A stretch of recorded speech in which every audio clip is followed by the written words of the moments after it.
everybody, it's Scott from National Cycle. In today's video, we're going to be showing you how to install a set of these engine guards on your new CB500X. To complete this installation, you'll need a number 14 socket, a short extension, a ratchet, and a 17mm box wrench. Alright, to begin installation on these engine guards, you want to remove this bolt here and this bolt here from the frame. Please note there is a set of spacers behind both these bolts. You want to make sure that you don't lose them and they go back in the same order you took them out. Loosen this up.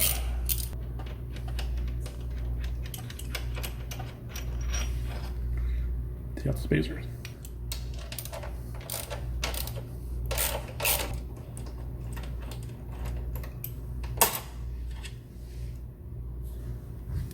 Now we're going to install the bar onto the bike.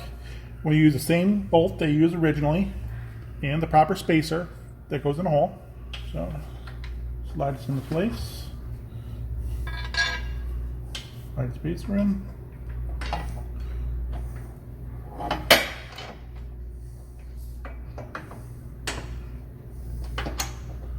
And you want to leave these on the loose side when you install this because you'll need to have a little bit of movement to make final adjustments.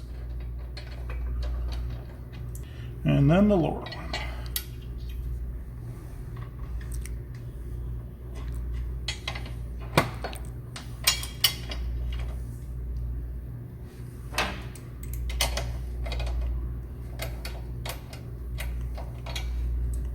Okay, now we're going to move to the front of the bike.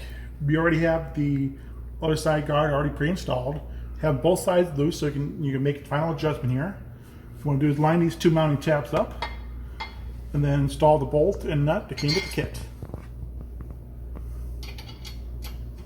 Again, if you leave the bars a little loose when you go to install them on the side of the bike, it makes this stuff a lot easier.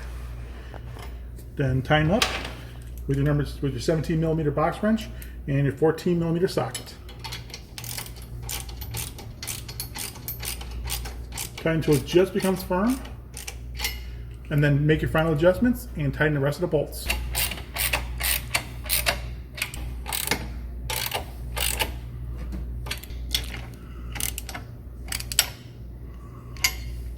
Now your National Cycle engine guards are completely installed on your CB500X. The rugged construction gives you great protection, good looks, and a place to hang your favorite accessories. Thank you for watching and enjoy your ride.